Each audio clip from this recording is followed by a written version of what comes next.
There's one thing about Zakir Naik that makes people really think that he knows what he's talking about, and that's when he's able to share facts randomly and very quickly from the top of his head in such a manner that makes you think, wow, he is a really intelligent man.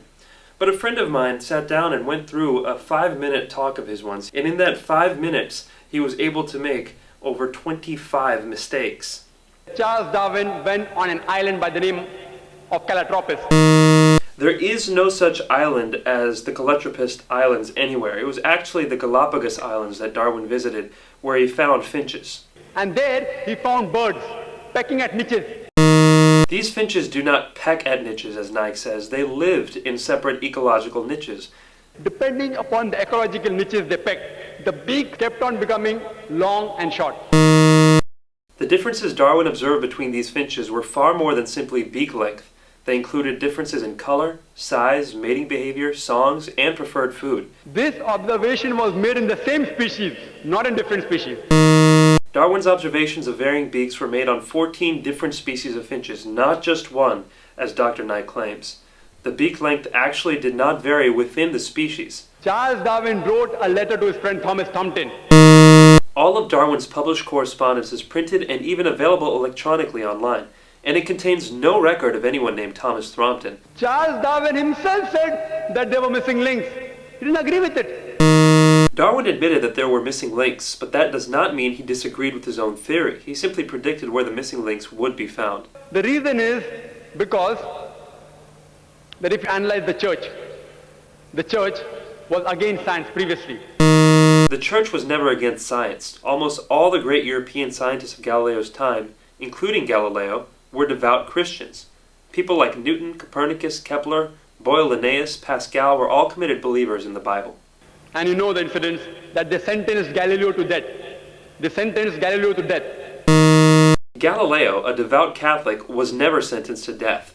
He was sentenced to life imprisonment on June 22, 1633, and then that sentence was commuted to house arrest. He died more than 8 years later on the evening of January 8, 1642, of old age. Galileo believed that his theories fit with the Bible, and he wrote a book arguing this based on early interpretations of Christians like Augustine. Naik goes on to make the same false statement 2 more times, but let's only count it as one factual error.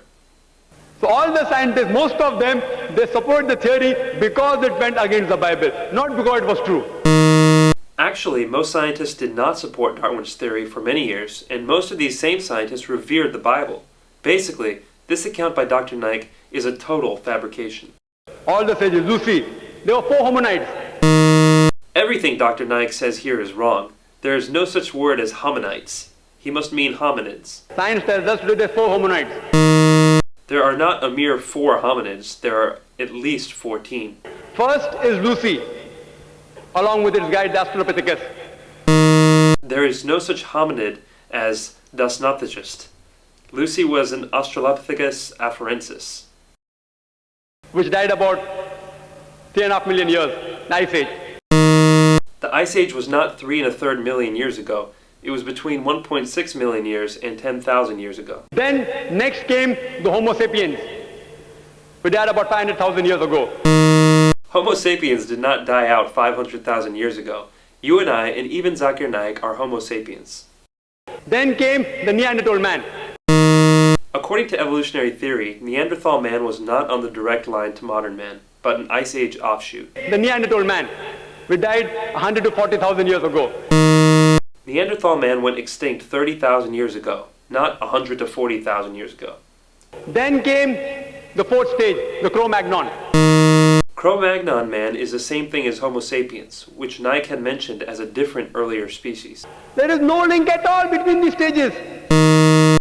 Actually, evolutionary biologists have found many examples of what they claim to be links between these stages. For example, Homo habilis, Homo ergaster, and Homo heidelbergensis. If you know of Sir Albert Georgi, who got the Nobel Prize for inventing the vitamin C. Georgi didn't invent vitamin C, he discovered it. Vitamin C is a naturally occurring substance that doesn't need to be invented. He wrote a book, The Crazy Ape and Man, against Darwin's theory. Albert said Georgi's book was not called The Crazy Ape and Man, but simply The Crazy Ape, and it was not a refutation of evolution, but a sociological commentary.